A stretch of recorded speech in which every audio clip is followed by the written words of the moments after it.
ঈদের দিন ঈদগাহে চলল, তাকবীর পাঠ করতে করতে চলে গেল, আল্লাহু আকবার, আল্লাহু আকবার, লা ইলাহা ইল্লাল্লাহু, আল্লাহু আকবার, আল্লাহু আকবার, ওয়ালিল্লাহিল হামদ। এই তাকবীরটা পাঠ করতে করতে যাবে, রাস্তাতে যাবার তাকবীর পাঠ করবে।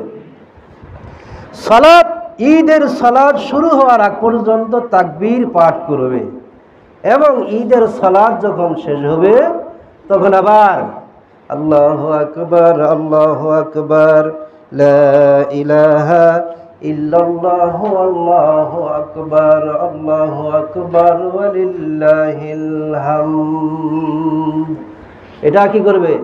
তাকবীর পাঠ করতে করতে আসবে। নবী সাল্লাল্লাহু আলাইহি ওয়াসাল্লাম বলেন, এই তাকবীর কখন থেকে শুরু হবে? ফজরের উদিত হওয়ার পর থেকে, সুবহে সাদেক শুরু হওয়ার পর থেকে এই তাকবীর পাঠ করতে হবে। আল্লাহু আকবার, আল্লাহু আকবার, লা ইলাহা ইল্লাল্লাহু, আল্লাহু আকবার, আল্লাহু আকবার, ওয়ালিল্লাহিল হামদ। সুবহে সাদেক থেকে এই তাকবীর শুরু হবে। সুবহে সাদেক থেকে এই তাকবীর শুরু হবে, আসরের সালাত আদায়ের পর্যন্ত তাকবীর পাঠ করবে। এরপরে আর তাকবীর নেই।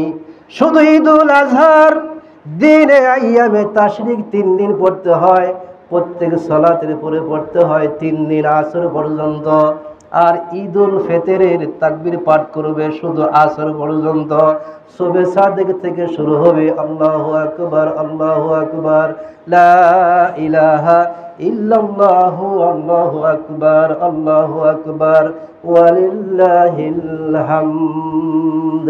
পড়া আরম্ভ করবে, রাস্তাতে যাবে তাও বলবে, বাড়ি থাকবে তাও বলবে, বসা অবস্থায় থাকবে তাও বলতে হবে, কোনো বিরতি দেওয়া যাবে না। পড়তে থাকেন আপনি, আপনার আমলনামায় নেকিগুলো লেখা হবে।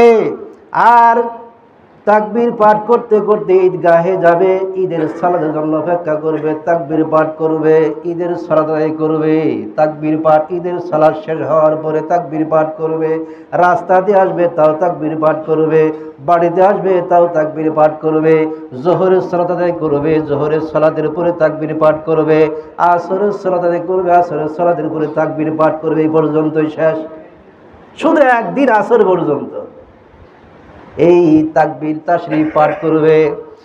ঈদুল ফিতর এবং ঈদুল আজহার সালাত নবী সাল্লাল্লাহু আলাইহি ওয়াসাল্লাম আদায় করেছেন। যেমন ফজরের সালাতের একটা টাইম আছে, জোহরের সালাতের একটা সময় আছে, আসরের সালাতের একটা সময় আছে, মাগরিবের সালাতের একটা সময় আছে, এশারের সালাতের একটা সময় আছে, ঈদুল ফিতর এবং ঈদুল আজহা সালাতের একটা সময় আছে না? নাই, আছে না? 5 ওয়াক্ত সালাতের সময় নির্ধারণ করা আছে। কখন সালাত আদায় করবে?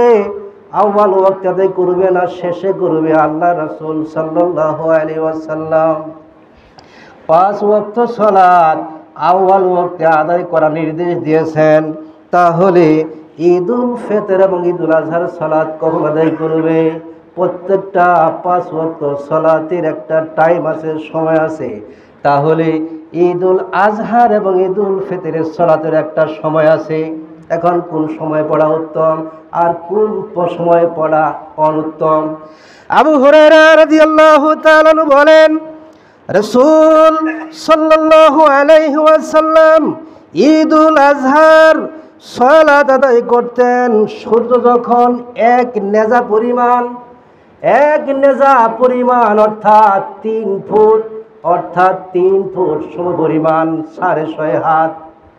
নবীজি সাল্লাল্লাহু আলাইহি ওয়াসাল্লাম সাহাবে কেরাম বললেন, আমরা রাসূলুল্লাহ সাল্লাল্লাহু আলাইহি ওয়াসাল্লামের সাথে ঈদুল আজহার 1 নয় 2 নয় বহুবার আমরা ঈদুল আজহার সালাত আদায় করেছি। কখন? নবীজি সাহাবারা বললেন যে আমরা ঈদুল আজহার সালাত আদায় করতাম সূর্য এক নেজা পরিমাণ সমপরিমাণ 3 ফুট সমপরিমাণ 6.5 হাত।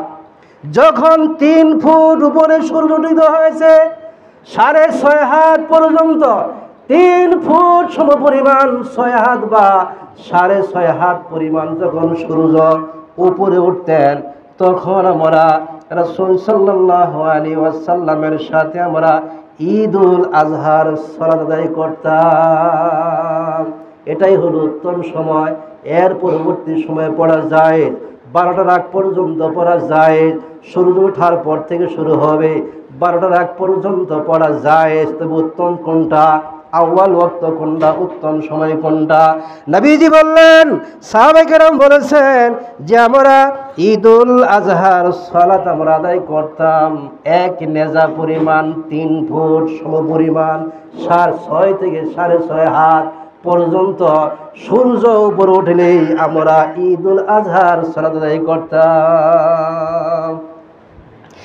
এরপরে সাহাবারা বললেন যে আমরা নবীজির সাথে একা নয়, একবার নয়, দুইবার নয়, বহুবার আমরা ঈদুল ফিতরের সালাত আমরা আদায় করতাম। ঈদুল ফিতরের সালাত আমরা আদায় করতাম কখন? একটা সময় নির্ধারণ করা আছে, আউয়াল ওয়াক্ত এবং শেষ ওয়াক্ত পড়া। নবীজি বললেন যে আমরা যখন ঈদুল ফিতরের সালাত আমরা আদায় করতাম, সূর্য যখন 2 নেজা অর্থাৎ 6 ফুট সমপরিমাণ, 12 হাত বা 13 হাত পর্যন্ত সূর্য উপরে উঠলে আমরা ঈদুল ফিতরের সালাত আমরা আদায় করতাম। হাদিসটি বুখারীতে আছে, মুসলিম আছে, আবু দাউদ আছে, তিরমিজিতে আছে, ফিকহ সুন্নায় বর্ণনা রয়েছে। তাহলে নবীজি বললেন যে আমরা সালাত আদায় করতাম ঈদুল ফিতরের 1 নেজা পরিমাণ সূর্য উপরে উঠলে, আর ঈদুল ফিতরের সালাত আমরা আদায় করতাম 3 ফুট পরিমাণ, অর্থাৎ 12 হাত থেকে প্রায় 13 হাত বা 12.5 হাত পর্যন্ত সূর্য উপরে উঠলে আমরা ঈদুল ফিতরের সালাত আমরা আদায় করতাম। এরপরে পড়া জায়েজ আছে, এরপরে পড়া জায়েজ আছে, তবে সুন্নাত। তবে সুন্নাহ হলো 1 নেজা পরিমাণ ঈদুল ফিতরের সালাত আদায় করা, এটা হলো সুন্নাহ। আর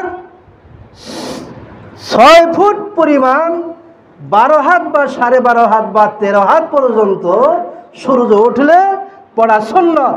এরপরে পড়া জায়েজ আছে, তবে সুন্নাহটা আমরা মানার চেষ্টা করব ইনশাআল্লাহ তাআলা। নবীজি বললেন যে ঈদের দিন তারাই খুশি আনন্দ করবে, ঈদুল ফিতরের দিন তারাই আনন্দ করবে যারা রমজানের সিয়াম আদায় করলো, রমজানের ঈদের দিন তারা খুশি আনন্দ করবে। এখন আমরা ঈদের দিনে সুন্দর পোশাক পরতে হবে, ভালো পোশাক পরতে হবে, সুন্দর পোশাক পরতে হবে। এ মর্মে কোনো হাদিস বর্ণনা হয় নাই যে ঈদের দিনে তোমরা সুন্দর কাপড় পরো, ঈদের দিনে তোমরা ভালো পোশাক পরো। এই কথা রাসূলুল্লাহ সাল্লাল্লাহু আলাইহি ওয়াসাল্লাম বলেন নাই। তবে বলেছেন কোন জায়গায়? তবে তিনি বলেন যে ঈদের দিনে নয়, জুমার দিনে যারা সুন্দর পোশাক পরিধান করে, উত্তম কাপড় পোশাক পরিধান করে আর সুন্দর পোশাক পরে জুমার সালাতে আসবে, কোনো কথাবার্তা বলবে না, ইমামের কাছাকাছি বসবে, মনোযোগ সহকারে খুতবা শুনবে, কোনো অনর্থক কথা বলবে না। রাসূলুল্লাহ সাল্লাল্লাহু আলাইহি ওয়াসাল্লাম বলেন ওই ব্যক্তির 7 দিনের গুনাহ ক্ষমা হবে তো হবেই, আর অতিরিক্ত 3 দিনের গুনাহ আল্লাহ ক্ষমা করে দেন। আমরা মার্কেট করছি ঈদের জন্য সুন্দর কাপড় কিনছি না, কি বলেন? কিনি নাই? আমরা কিনছি কিনে নাই বলেন? সবাই আমরা কম বেশি কিনেছি। ঈদুল আজহার ঈদুল ফিতরের সালাত আদায় করব, মার্কেট করলাম, সুন্দর কাপড় পরলাম, কিনে রাখছি, সেদিন কাপড় পরে ঈদের সালাতে যাব।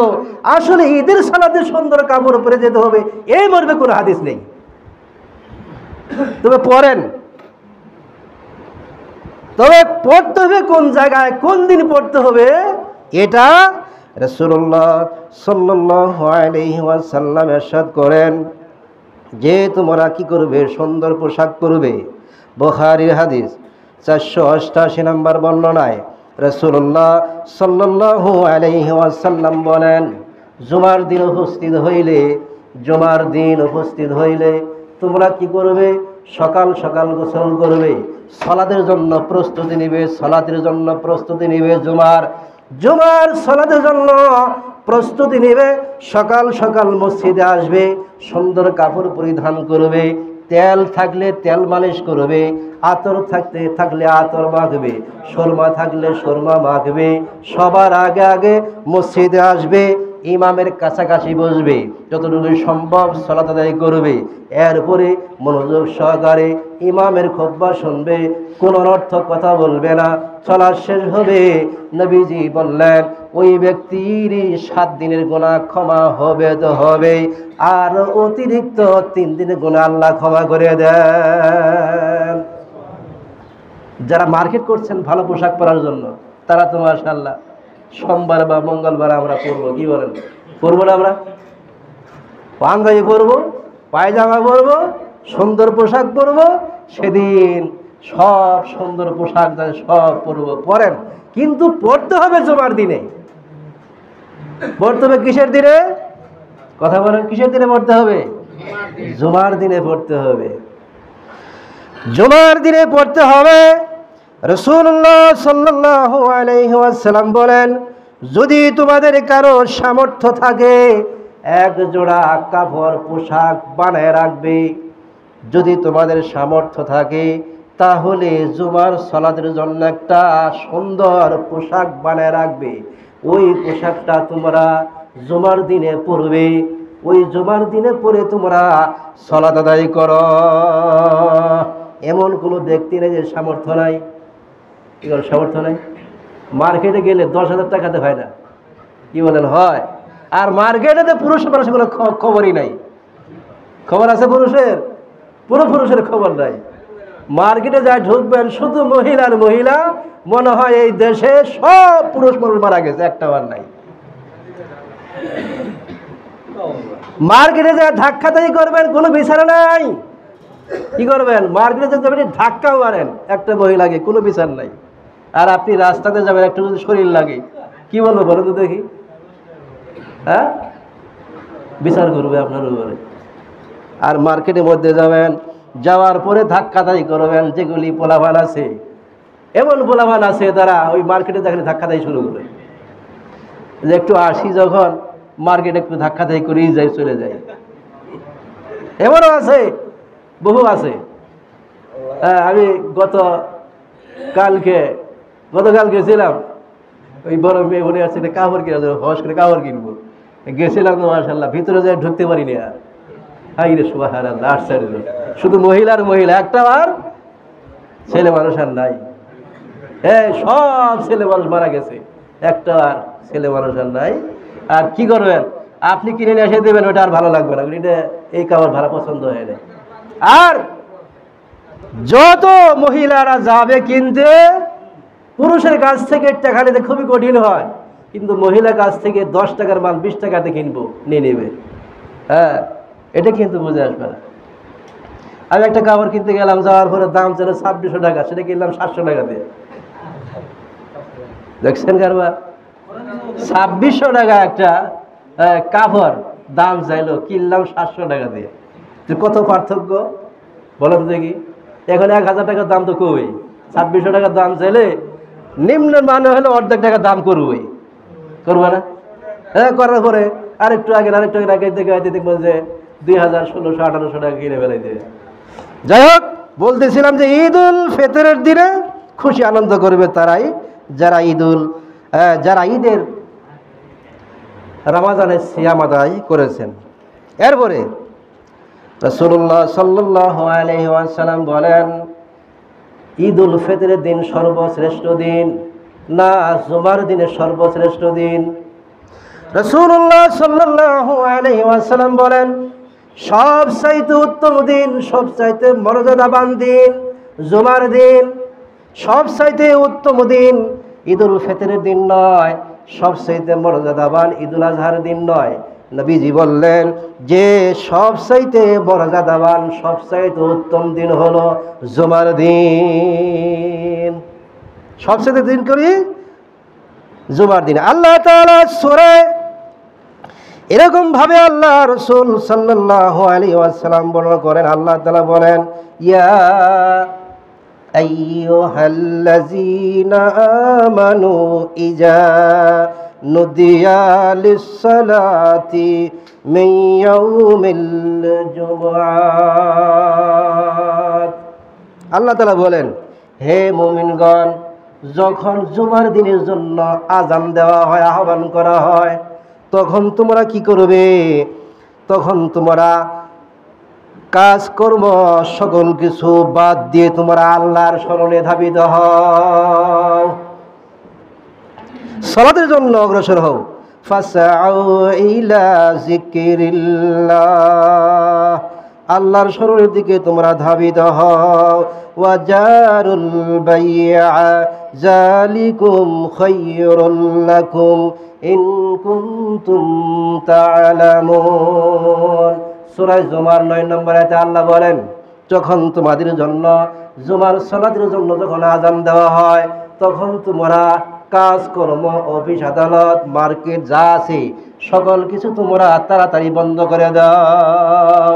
বন্ধ করে দিয়ে তোমরা আল্লাহর স্মরণের দিকে ধাবিত হও, আল্লাহর দিকে অগ্রসর হও।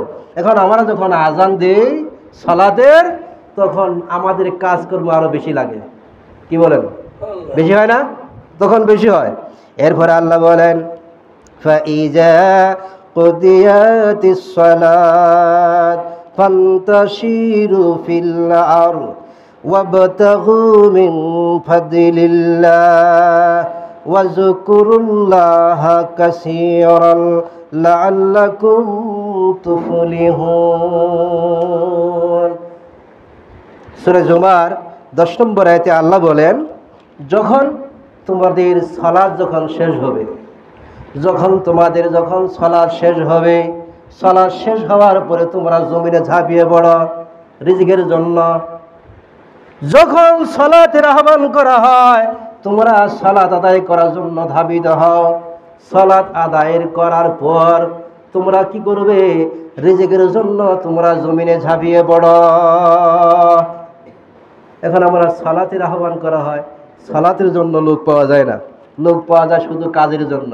মাঠে কাজের অভাব নাই, কাজ করার অভাব নাই, কিন্তু আল্লাহ তাআলা বলছেন যে যখন সালাতের জন্য আযান হয়, তখন তোমরা কি করো? সালাতে যাও। সালাত শেষ হলে তোমরা রিজিকের জন্য জমিনের মধ্যে কি করো?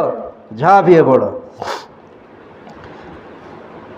রাসূলুল্লাহ সাল্লাল্লাহু আলাইহি ওয়াসাল্লাম বলেন, আবু হুরায়রা রাদিয়াল্লাহু তাআলা আনহু বলেন, হাদিসটি মুসলিমে আছে, 857 নম্বর বর্ণনায় রাসূলুল্লাহ সাল্লাল্লাহু আলাইহি ওয়াসাল্লাম বলেন, যে ব্যক্তি জুমার সালাতের জন্য ওযু করে, জুমার সালাতের জন্য ওযু করে পায়ে হেঁটে মসজিদে সালাত আদায়ের জন্য আগে আসে, আগে আসার পরে যতটুকু সম্ভব সালাত আদায় করলো, ইমামের খুতবা মনোযোগ সহকারে শ্রবণ করলো, তাহলে ওই ব্যক্তির গত জুমা থেকে এই জুমা পর্যন্ত আল্লাহ তাআলা সকল সগীরা গুনাহগুলি আল্লাহ ক্ষমা করে দেন।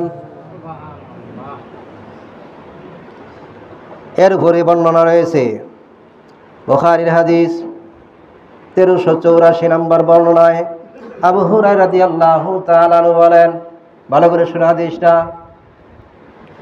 রাসূলুল্লাহ সাল্লাল্লাহু আলাইহি ওয়াসাল্লাম বলেন, বান্দা যখন মসজিদে প্রবেশ করে, যখন কোনো ব্যক্তি যখন মসজিদে প্রথমে প্রবেশ করে, ওই ফেরেশতারা জুমার দিনে ফেরেশতারা মসজিদের দরজায় এসে দাঁড়িয়ে যায়। কে দাঁড়ায়? কে? ফেরেশতারা দাঁড়ায়। ফেরেশতারা দাঁড়িয়ে যখন থাকে খাতা কলম নিয়ে, যখন কোনো ব্যক্তি সর্বপ্রথম মসজিদে প্রবেশ করে, কোন ব্যক্তি? সর্বপ্রথম যে ব্যক্তি মসজিদে প্রবেশ করে, ওই ব্যক্তির নামটা আল্লাহ তাআলা বলেন যে ব্যক্তির নামটা লিখে রাখো। অতঃপর ফেরেশতারা ওই ব্যক্তির নামটা ফেরেশতারা তাদের খাতার মধ্যে রেখে দেয়, লেখা রাখার পরে একটা সওয়াব দিয়ে দেয়। কি সওয়াব? ওই ব্যক্তির আমলনামায় একটা উট কুরবানি করলে যে নেকি হবে, সেই নেকি তার আমলনামায় দিয়ে দেন। কে পাইল? কে পারবে? যে ব্যক্তি সবার আগে মসজিদে প্রবেশ করে, সবার আগে মসজিদে প্রবেশ করলো, তার আমলনামায় একটি উট কুরবানির সমতুল্য নেকি ফেরেশতারা তার আমলনামায় দিয়ে দেয়। এরপরে যে ব্যক্তি মসজিদে প্রবেশ করে, তার আমলনামায় একটা দুম্বা কুরবানি করলে যে নেকি হবে সে নেকি তার আমলনামায় দিয়ে দেয়। এরপরে যে ব্যক্তি মসজিদে প্রবেশ করে, তার আমলনামায় একটা গরু কুরবানি করলে যে নেকি হবে সে নেকি তার আমলনামায় দিয়ে দেয়। ফেরেশতারা কিন্তু নাম লিখে রাখলো, ফেরেশতারা নাম কিন্তু রেখে রাখলো।